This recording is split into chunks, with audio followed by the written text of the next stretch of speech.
Aleluya. Puedes tomar asiento, mi hermano. Muy buenos días en el nombre del Señor. Bienvenidos a su casa en esta mañana. Quiero que abras la palabra de Dios por el libro de Daniel. Completamos nuestra serie de Daniel, los 6 primeros capítulos del mismo, en el día de hoy, teniendo la lectura en el capítulo 6,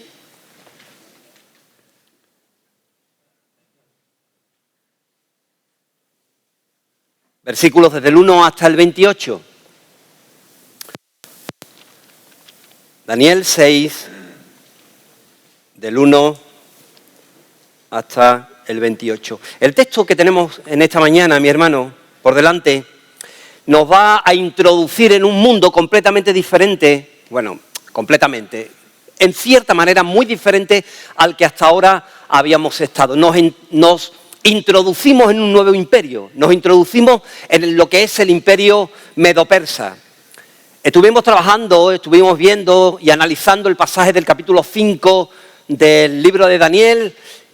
Estuvimos viendo la decadencia y la terminación del imperio babilónico y cómo se cumplió la palabra de Dios, cómo se cumplió el juicio de Dios en el rey Belsasar y también en el imperio babilónico.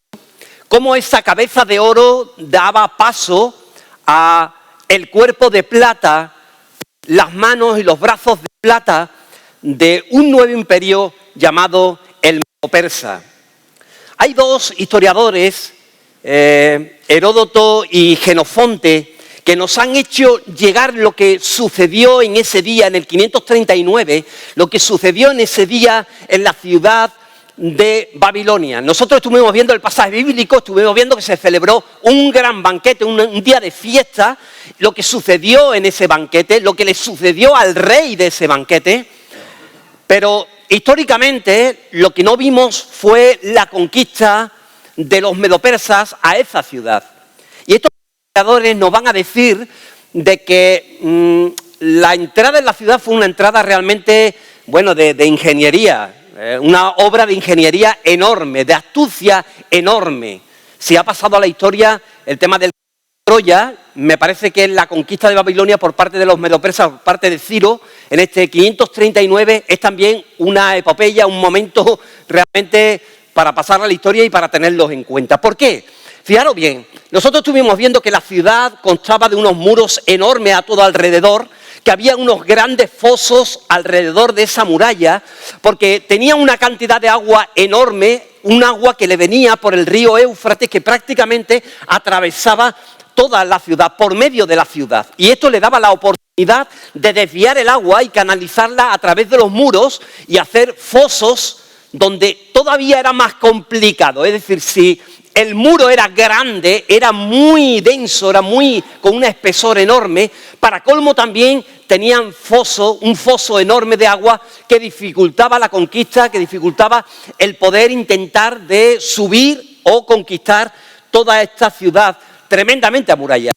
Bien, ¿qué van a hacer los medopersas? Los medopersas, y con Ciro al frente, y está documentado históricamente, lo que van a hacer es que el río, en ciertos tramos del río anteriores a la entrada en la ciudad, van a hacer una gran obra de desvío, van a intentar de canalizar ese agua y la van a desviar a un pantano semiseco que había cerca de allí.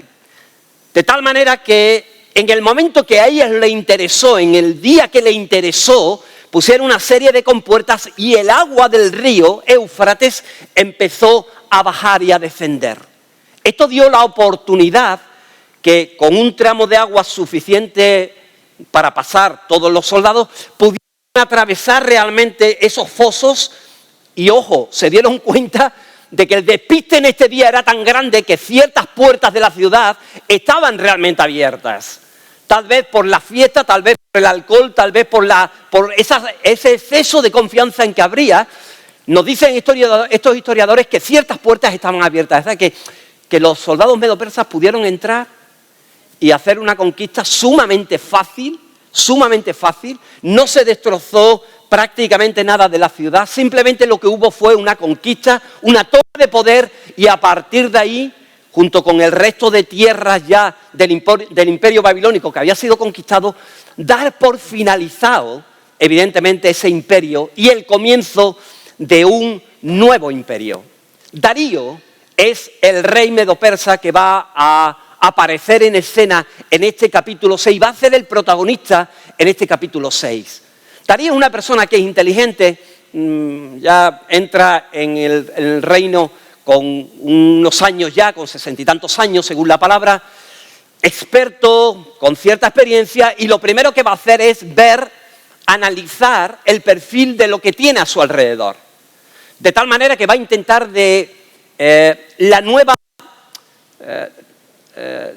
distribución que van a hacer los medo-persas de todo el imperio, que eso sí va a ser diferente al imperio babilónico, pues va a poner o intentar de poner al frente gente que realmente pues fueran capaces y sobre todo analizar los que ya estaban trabajando en el imperio babilónico y que realmente eran gente valiosa y gente que se podía también aprovechar. El imperio medo-persa distribuye todo, o Darío en este caso, distribuye todo el imperio en una serie de provincias. Es como España está dividida en una serie de provincias, pues tenemos que imaginarnos un imperio extensísimo, dividido en una serie de provincias, donde al frente hay un sátrapa, y esas provincias, las provincias se le llaman satrapías, y al frente un sátrapa, es decir, un gobernador que es el que va a tener el control del ejército, el que va a ejercer el papel de juez, el que va a tener el control económico, los tributos, los impuestos, todo eso lo va a organizar el sátrapa de cada satrapía dividida en el cual se divide el reino medo-persa. La palabra nos dice, en el pasaje que tenemos, que el reino en este momento estaba dividido en unas 120 provincias, 120 satrapías. Al frente, evidentemente, 120 sátrapas. Pero la palabra nos dice que esos sátrapas eran controlados a su vez por 3 grandes gobernadores, que son los que van a ejercer el papel del rey, la presencia del rey, la observación y el control del rey, para que lo que se haga en cada una de esas provincias, pues esté sujeto a la ley. Es curioso porque uno de estos 3 fue nuestro personaje, Daniel. A Daniel lo observaron, a Daniel recogieron la impresión, evidentemente, de todo lo que había acontecido en ese momento, recogieron su sabiduría, sus profecías, y Darío lo vio como la persona perfectamente capacitada para ser uno de esos 3 gobernadores que controlaran a todo el imperio. Es más, pensó incluso de hacerlo de todo el reino. Lo vio tan capaz, tan sumamente suelto, con tanta sabiduría, que realmente pensó que de los 3, él era el que realmente incluso debería de estar por encima de esos 3, llevando y gobernando todo el reino, solamente por debajo del propio rey. Todo esto, imaginaros, a una edad ya de 80 y tantos años, imaginaros verse de nuevo implicado en un trabajo tan arduo como era esto. No estamos hablando de una provincia Cádiz, no estamos hablando de una extensión como Andalucía, no estamos hablando de una extensión como España, estamos hablando de un imperio enorme que abarcaba una cantidad de terrenos enorme y de población y de cultura y de influencia y de pueblos enorme por completo. ¿Eso le trajo trabajo? Pues claro que sí. Pero mis hermanos, no solamente le trajo trabajo, sino que también le trajo problemas. Puso su vida de nuevo en la picota, puso de nuevo su vida en la diana, en el eje central, en el centro de la diana, de tal manera que evidentemente que esto le trajo problemas. De nuevo lo vamos a ver en este capítulo 6, a una edad ya de 80-85 años aproximadamente, que se supone que tendría, otra vez envuelto en una cantidad de follones, otra vez su fe es puesta a prueba de una manera tremenda, mis hermanos. Lo encontramos lo vamos a encontrar entre leones. Lo vamos a encontrar entre leones. Hermanos, desde el principio de este capítulo hasta el final de este capítulo, lo vamos a encontrar entre leones. Unos van a ser leones físicos, es decir, literales, leones. Lo vamos a encontrar sobre todo en la parte final. Pero mis hermanos, hay otro tipo de leones, esos leones que son figurados, que son personas, pero que representan el papel de un león y que realmente también van a estar alrededor de él, dispuestos ¿a qué? A devorarlo. A devorarlo. Hermanos, va a estar rodeado de principio a fin de enemigos tremendamente poderosos, de enemigos con unas mandíbulas muy fuertes realmente para morder, con dientes y mandíbulas dispuestos a desgarrar, a desmembrar, rodeado de poderosos leones crueles, implacables, feroces. Y sabes una cosa, mi hermano, recordando la historia bíblica, Daniel no está solo. Daniel no está solo. Otros han experimentado lo mismo que Daniel, el estar rodeado de leones, durmiendo con leones. Y otros lo harán a posteriori, incluso algunos de nosotros, evidentemente, que también podemos entrar o podemos estar en esa misma experiencia como él. Abel experimentó el estar rodeado de un hermano mortal, de un hermano que se transformó en un león y que acabó con su vida desgarrando su existencia. José se vio envuelto, rodeado de leones que eran sus propios hermanos, los hijos de Jacob, y que intentaron de acabar con su vida.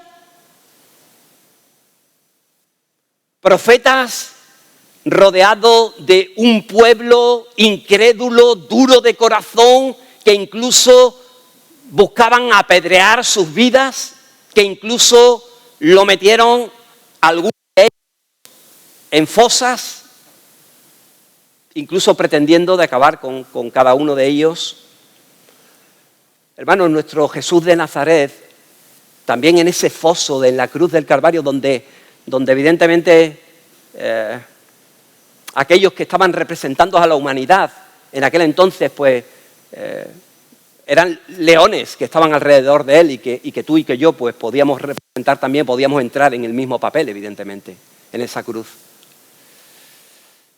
Hubo un rey, el rey David, que antes de ser rey se vio tan perseguido, tan agobiado, mis hermanos, por la persecución que que el rey Saúl, que era el que estaba realmente en el poder, pues hizo contra su vida, que fíjate bien, en el Salmo 57, versículo 4, lo va a expresar y va a utilizar la misma figura que nosotros tenemos en esta mañana, que Daniel pues se va a ver envuelto en esta mañana. David lo va a expresar y va a decir, mi vida, Salmo 57, 4, mi vida está entre leones. Mi vida está entre leones, entre fieras, entre salvajes, entre aquellos que realmente pretenden arañarme, pretenden morderme, desgarrarme, pretenden quitarme de aquí, pretenden romper mi futuro. Yo te pregunto en esta mañana si vives entre leones. Yo te pregunto en esta mañana si duermes entre leones. Y espérate, no me estoy refiriendo al león que duerme a tu lado y que a veces... No me estoy refiriendo a eso, o a la leona, que también puede haber leona, evidentemente.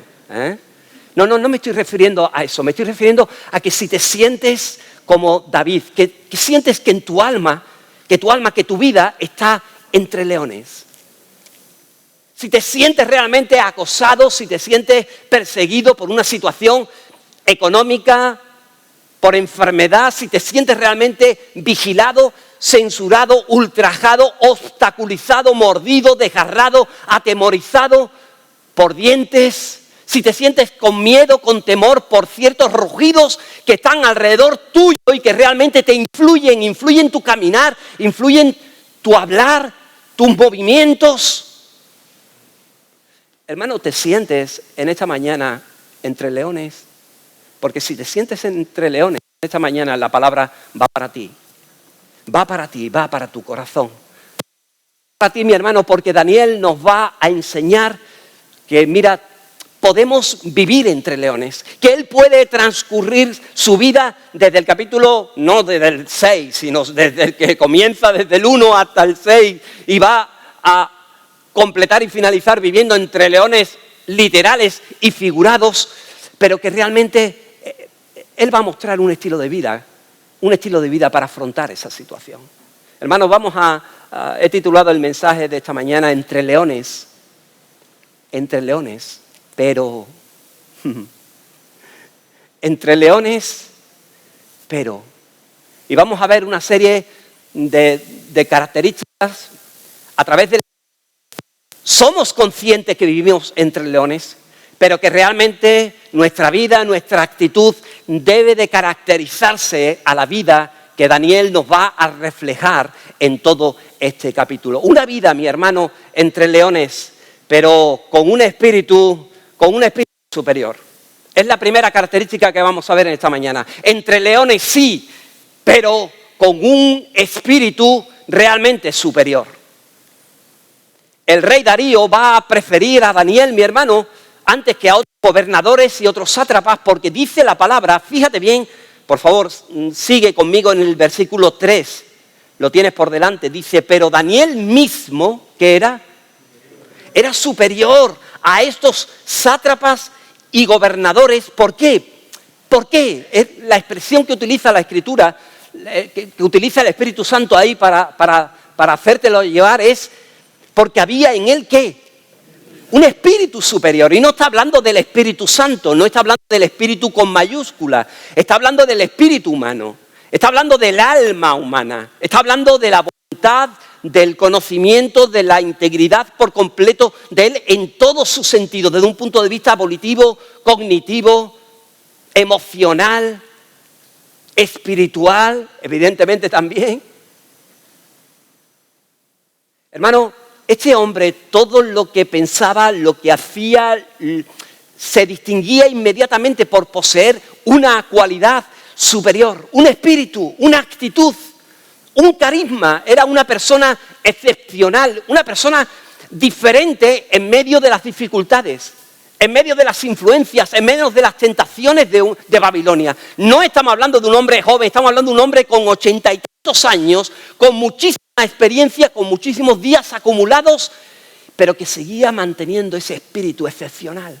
Es decir, que cuando tú te aproximabas y cuando tú hablabas con él, cuando tú te aproximabas y cuando tú trabajabas con él, cuando tú te aproximabas y tenías algún trato, algún café, algún Coca-Cola, alguna cerveza que te tomaras con él, tú notabas que había algo especial, que había un aroma especial, un perfume especial, que tenía una forma de contemplar la vida, una forma de trabajar, que tenía unas actitudes, unos valores. Era una persona que tú lo notabas que realmente iba contracorriente a todo lo que tú realmente conocías, a todo lo que tú experimentabas en tu día a día, en tu trabajo, en tu relación incluso eclesial, en tu relación familiar. Tú te topabas con este individuo y tú notabas que realmente él iba contracorriente. Dejaba realmente un aroma diferente y distinto. Esta persona era un fuera de serie, mi hermano. Era un hombre debilitado físicamente, tal vez entorpecido por la edad, pero mi hermano, con un ánimo, con una actitud, con una sabiduría, con un talante elevado, diferente, sobresaliente, excelente. Ay, mi hermano, un hombre que destacaba en sus tareas cotidianas, en su integridad, en su eficacia, en los trabajos administrativos que hacía, y destacaba su fidelidad, su seriedad, su constancia, su esfuerzo, su dedicación. Un hombre con talentos, con dones evidentemente naturales, pero que no se dejaba confiar en exceso por los mismos, sino que realmente los asociaba a un trabajo duro y constante. Si había algo que hacer, él lo hacía responsable, formal, con una palabra determinada, con un sí, sí y no, no, con una constancia, con una perseverancia, con una tenacidad, con una credibilidad, con un grado de honestidad enorme, sabías que realmente su palabra y todo lo que hacía tenía un buen sentido, tenía profundidad y tenía realmente honestidad en lo que realmente estaba haciendo. Poseía, mi hermano, una pureza realmente encomiable, una pureza inalterable. Mira, nos dice la palabra que intentaron por todos los medios de hacerle daño. Intentaron por todos los medios de encontrar algo en él, pero lo que encontraron fue un hombre intachable, irreprensible, íntegro. Era tanto el celo que se había levantado con el rollo de que realmente el rey tal vez, no sé cómo, o lo diría algunos íntimos, pues mira, he pensado a lo mejor en poner a este hombre, a Daniel, por encima incluso de los gobernadores. Lo cierto es que se enteraron de los planes del rey y eso levantó una polvareda de celo y de contienda enorme, evidentemente, para con Daniel, de tal manera que intentaron por todos los medios, buscaron en todos los rincones posibles de la vida de Daniel para encontrar algo para echárselo en cara al rey. Hermanos, lo investigaron a fondo, buscando realmente algo, buscando algún antecedente penal, buscando realmente alguna corrupción, algún trato de favor que en 80 y tantos años, algo este hombre tiene que haber tenido. Este hombre tiene un expediente, tiene una cantidad de días, una cantidad de momentos, una cantidad de cargos que realmente ha tenido, de momentos. Algo tiene que haber en esta persona. Pero nada, mi hermano, no hubo manera. No hubo manera. Espérate, vamos a intentar de colocarle alguna cámara en su casa. Vamos a intentar el móvil o el portátil, vamos a piratearle. Había enterado, ¿no?, del último programa informático, más de, no sé, cerca de 50 o 60.000 personas, ¿no? Bueno, vamos a intentar, con ese programa pirata, vamos a intentar de entrar a lo mejor en su WhatsApp, vamos a intentar en su Instagram, en su TikTok, vamos a intentar de a ver si le buscamos algo en su WhatsApp, a ver si... Espérate, vamos a entrar en su Google y vamos a ver el historial de su Google y vamos a ver si visita alguna página realmente rara, si tiene algún contacto extraño, si... Hermano, nada de nada. Nada de nada. Acompáñame conmigo. Dice en el versículo 4 que entonces los gobernadores y sátrapas, buscando ocasión para acusar a Daniel en lo relacionado al reino, mas no podían hallar ocasión alguna, ni ocasión alguna, o falta, porque él era fiel y ningún vicio ni falta fue ¿qué? Fue hallado con él. Hermano, te pregunto, si a ti te pusieran o a mí me pusieran una cámara, ¿descubrirían algo?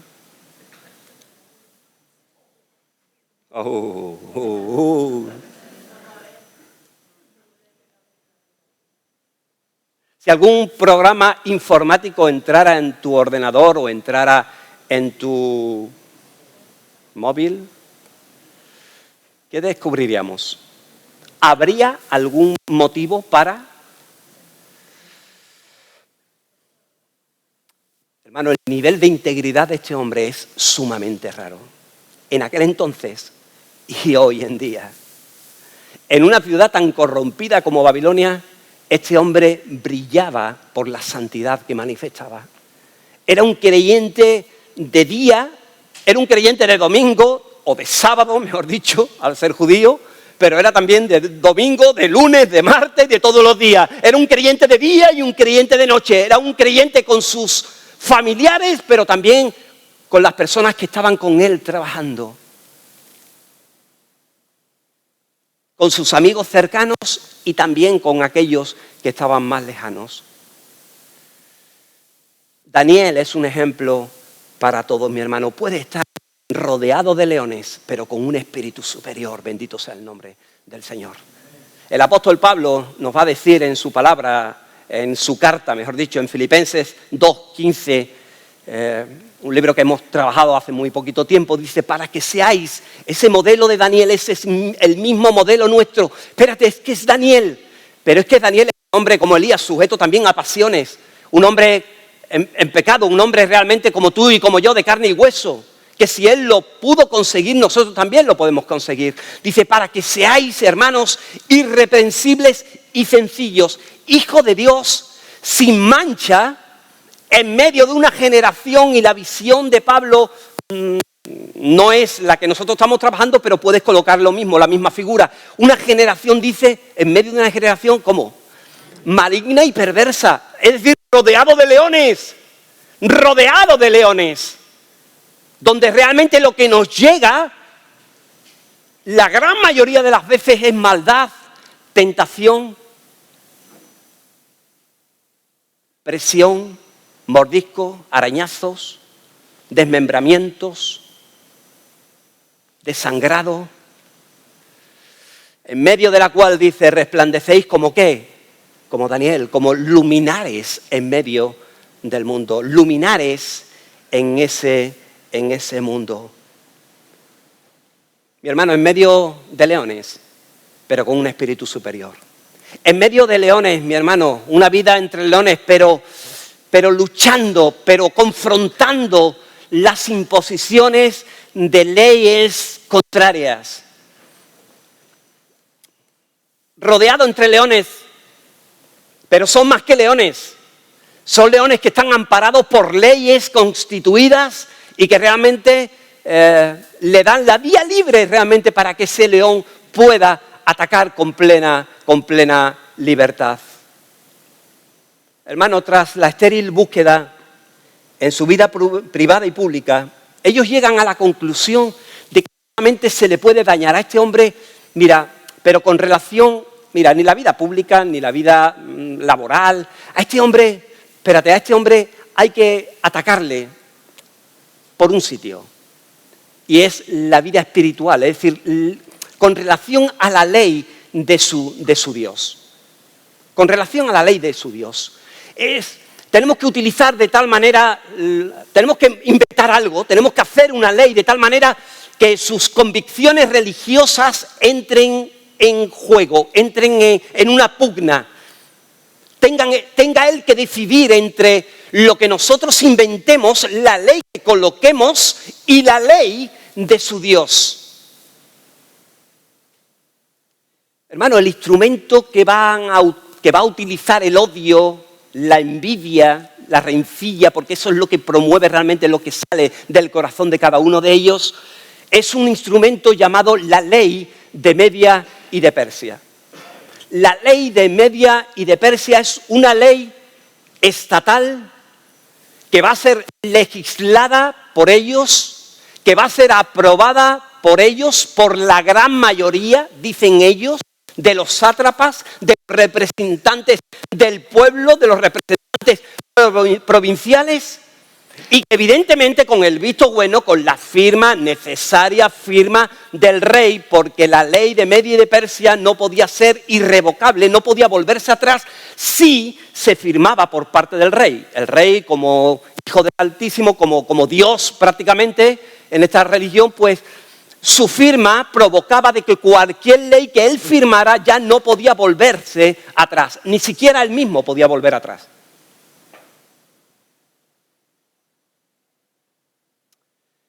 La ley que ellos van a montar, que ellos van a legislar y a desarrollar, va a negar el derecho a practicar la propia fe, no solo de Daniel, sino de cualquiera. Le va a negar la fe y la adoración de cualquier dios que se venere en el imperio, y van a imponer en un plazo de 30 días que solamente se va a poder orar, adorar, solicitar algún beneficio solamente a la figura del rey. Van a ajustar, mi hermano, el código legal, lo van a a toquetear de tal manera, mi hermano, que van a pretender con ello, evidentemente, un choque de dos leyes, como ya te comentaba antes, la ley de Dios y la ley del hombre, la ley estatal que va a salir. El fin va a ser comprometer a Daniel, evidentemente. El fin va a ser ponerlo en la picota, donde él va a tener que tomar una decisión y a partir de esa decisión la ley va a caer con todo su peso sobre él. Hermano, hoy estamos más que comprometidos y lo estaremos más aún, como lo estuvo Daniel en esa época. Hoy en día estamos y vamos a estar cada vez más impuestos sobre leyes positivas, leyes que salen de un parlamento, leyes que salen de la democracia, leyes que salen realmente de una gran mayoría, pero mis hermanos, que no siempre todo lo que sale de un parlamento y sale de una democracia y sale de una mayoría son leyes justas y leyes buenas. Y están empezando a salir leyes, mi hermano, que y están ya regulando, pues, la vida, el aborto, la sexualidad, la eutanasia, la muerte, las relaciones sexuales, la identidad, el derecho a tu poder tomar la decisión en tu propia identidad sexual, la libertad de expresión, atacando y mordazando la libertad de expresión, leyes que van a canalizar la utilización de espacios públicos. No se va a poder hacer cualquier cosa en determinados, y no se hace ya en determinados públicos. La prohibición de oraciones, de textos bíblicos, de cualquier simbología religiosa. Todo eso puede chocar, evidentemente, con la ley que se pueda estar mostrando.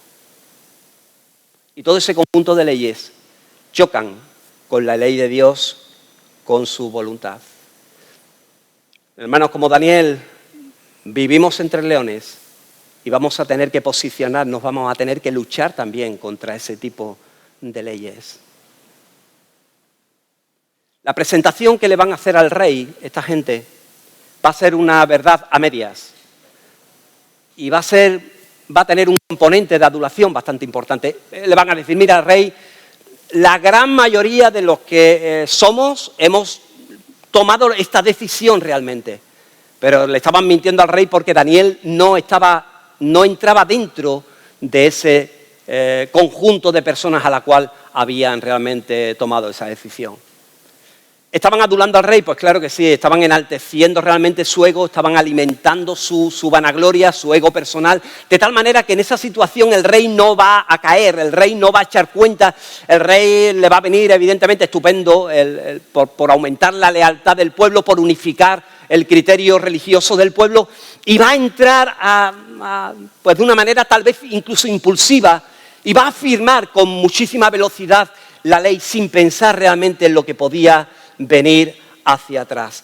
Y sin pensarlo, apenas va a firmar ese decreto. El castigo, si Babilonia con Nabucodonosor, el castigo era el horno ardiendo, los medopersas utilizaban otro tipo de castigo, que era aquel, los leones.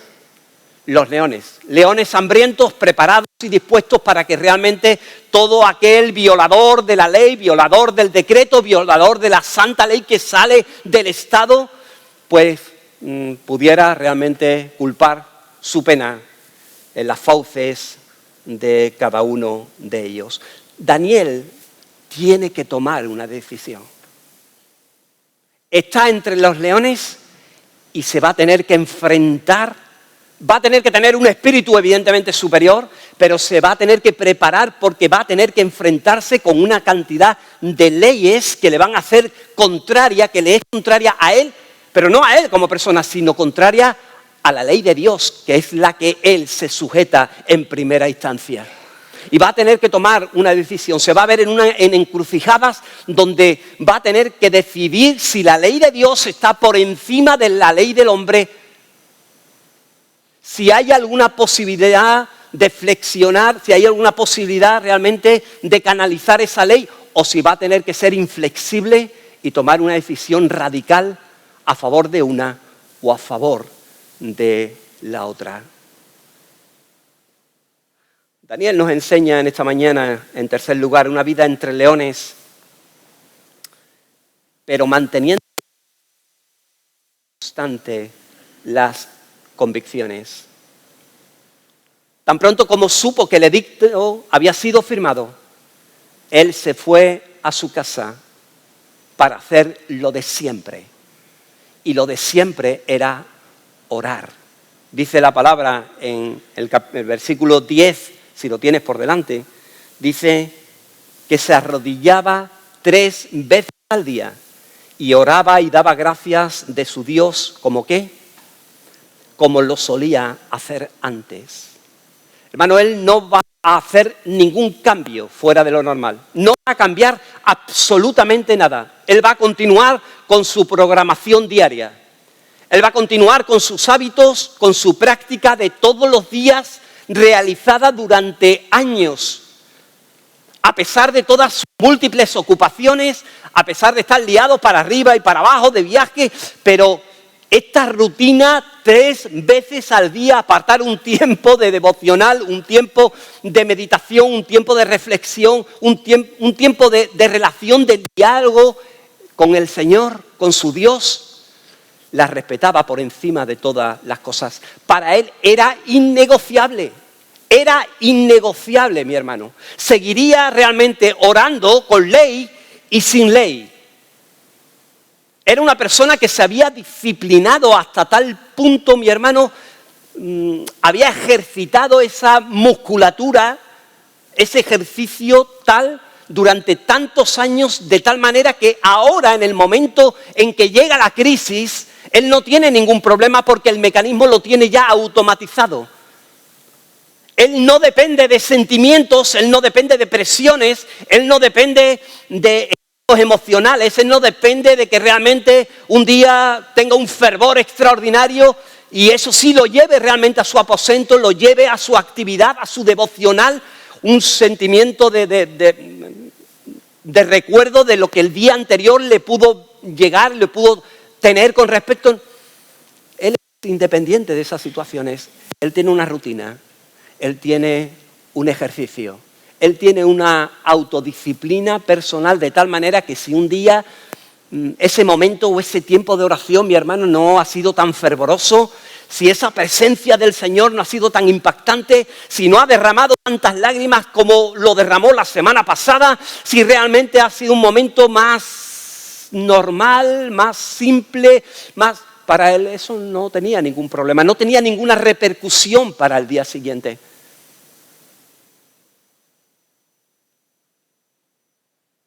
De tal manera, era el ejercicio, estaba tan ejercitado que cuando llega un momento como este, él no rompe, no quiere romper, es intransigente, es radical con respecto a esta disciplina personal que él se ha colocado en su vida. Le ha funcionado durante 80 y tantos años. Si multiplicáis los tiempos de oración, estamos hablando de muchísimos encuentros con el Señor, donde realmente el carácter del Señor se ha ido mostrando, se ha ido desarrollando, se ha ido transmitiendo de alguna manera a este hombre, de tal manera que esas horas acumuladas de relación, de trato con el Señor, hermano, eso se tiene que notar de alguna manera. ¿O estáis conmigo? Es que se tiene que notar de alguna manera. De alguna manera, es que son horas y horas y horas en la presencia del Señor.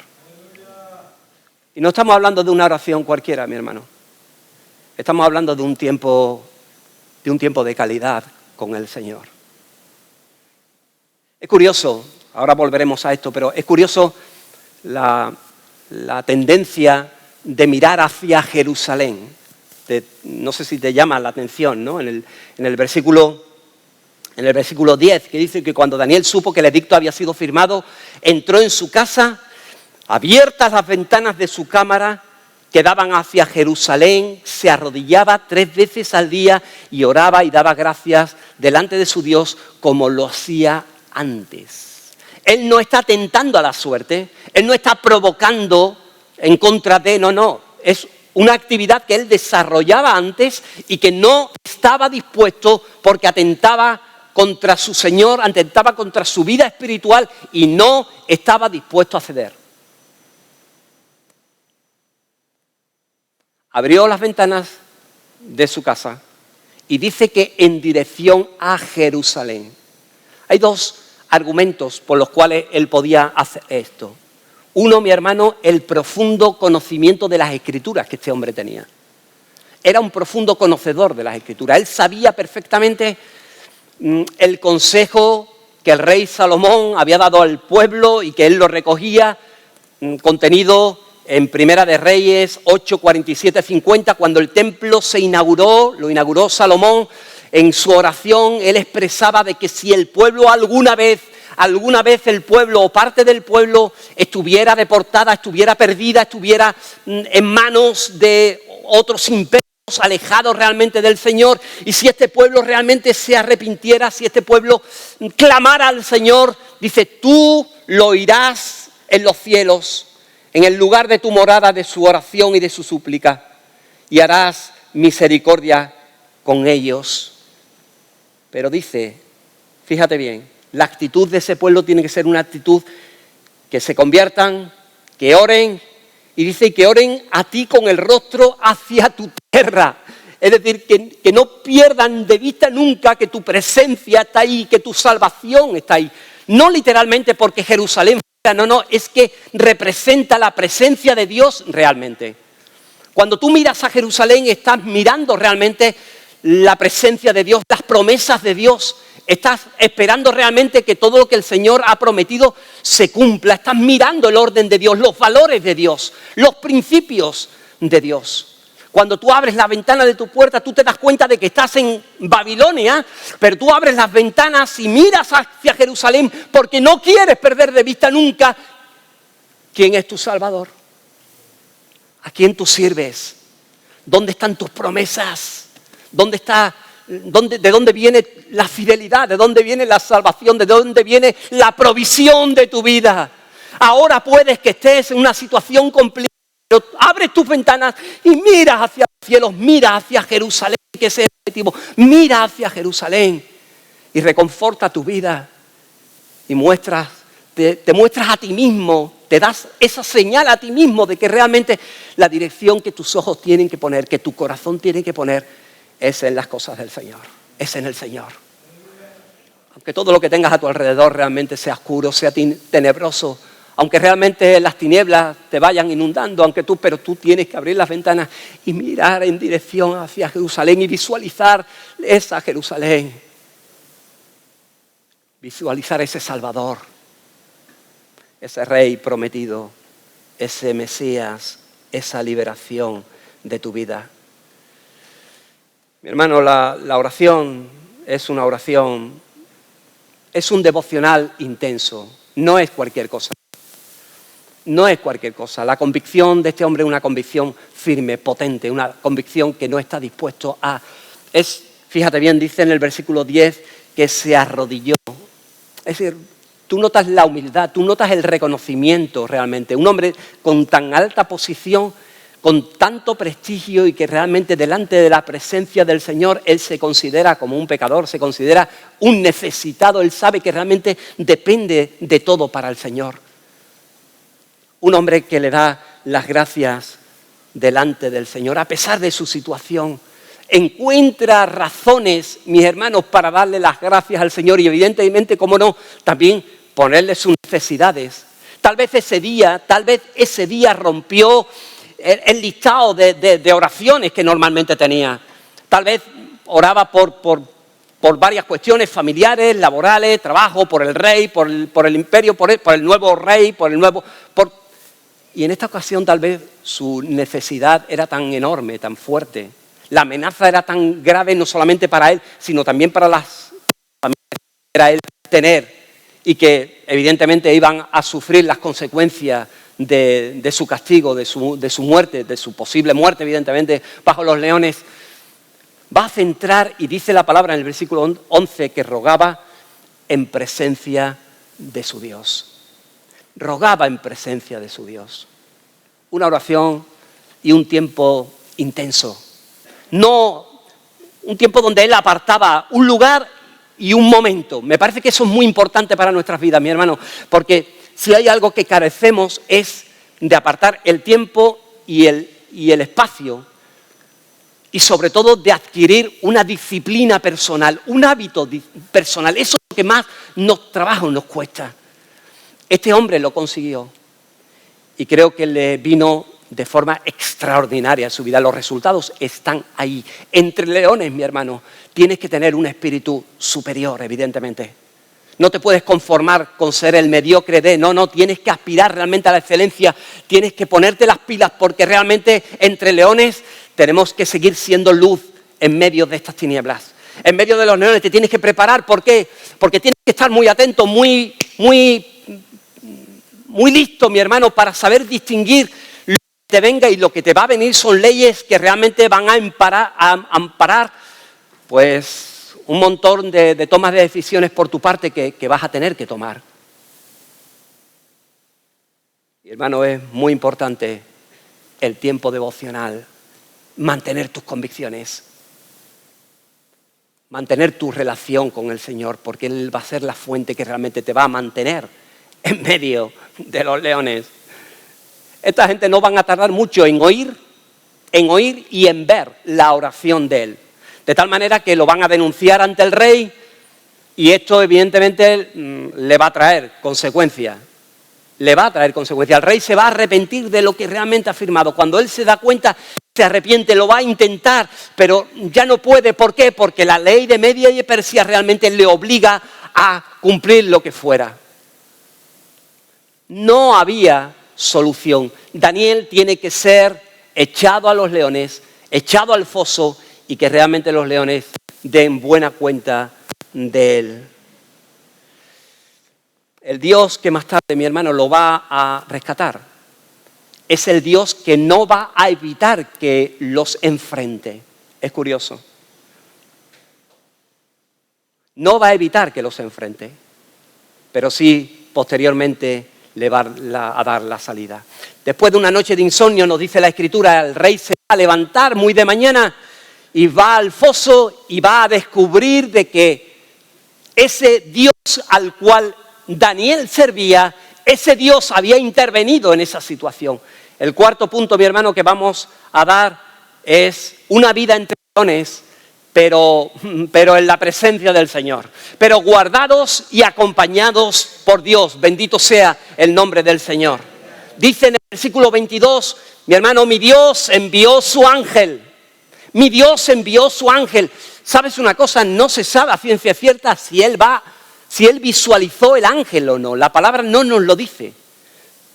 Pero él, la interpretación que da de lo que realmente ha acontecido es que alguien excepcional, un ser angelical, la presencia de Dios, un enviado de Dios, ha tenido que hacer algo. ¿Por qué? Porque lo que yo he visto es que los leones la boca la tenían cerrada. A mí no me han mostrado ningún diente. Conmigo no han rugido. En el momento en que yo entré de forma milagrosa, esos seres, esos animales, taparon su boca. Dice la explicación que él da, mi Dios envió su ángel, porque no fui yo. Es que yo no puedo cerrar la boca de un león. Es decir, algo tan prodigioso, algo tan poderoso, solamente puede venir de parte de mi Dios. Mi Dios envió su ángel, el cual cerró la boca de los leones. Esa es la experiencia que realmente Daniel piensa que ha sufrido ante la realidad que a él ve en sus ojos, evidentemente. Para que no me hiciesen daño, sabía, pero claro, no solamente su boca, es que sus manos, las patas, mejor dicho, de los animales, estarían también sujetas. Todo el sistema nervioso de esos animales, es decir, todo el instinto animal propio estaría controlado por ese ángel de tal manera, por la presencia de Dios, de tal manera que esos animales se quedaron como gatos. Se quedaron como gatos. Porque ante él fui hallado inocente y aún delante de ti, oh rey, también soy hallado inocente. Mira, hay muchas imágenes, bueno, muchas, hay varias fotos de calidad que te puedes encontrar por internet.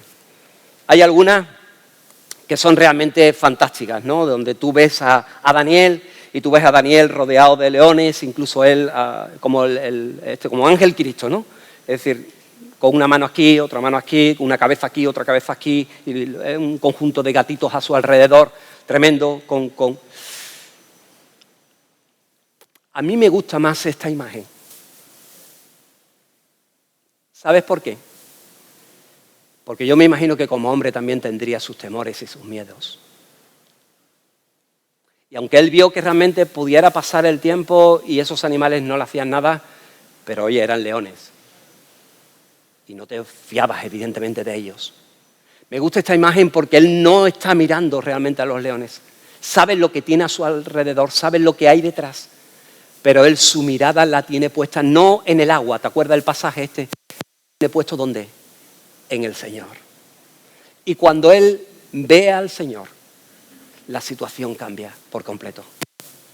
Él es capaz de tener su alma confiada y tranquila. No solamente por lo que puede visualizar, evidentemente, sino porque esa mirada la tiene colocada en la presencia del Señor. Esa mirada la tiene puesta en los cielos, en lo alto. Mi hermano, multitud de creyentes y multitud, incluso hasta de judíos, a través de los siglos, se han enfrentado también a los leones. Se han enfrentado a leones literales o figurados. Muchos han sido librados, pero otros no lo han sido. Incluso, evidentemente, en esta vida no lo han sido. Han sido librados después, pero en esta no lo han sido. Pero de una manera o de otra, mi hermano, seas librado de tus leones o no, lo importante de todo esto es que la gloria se la lleve realmente el Señor.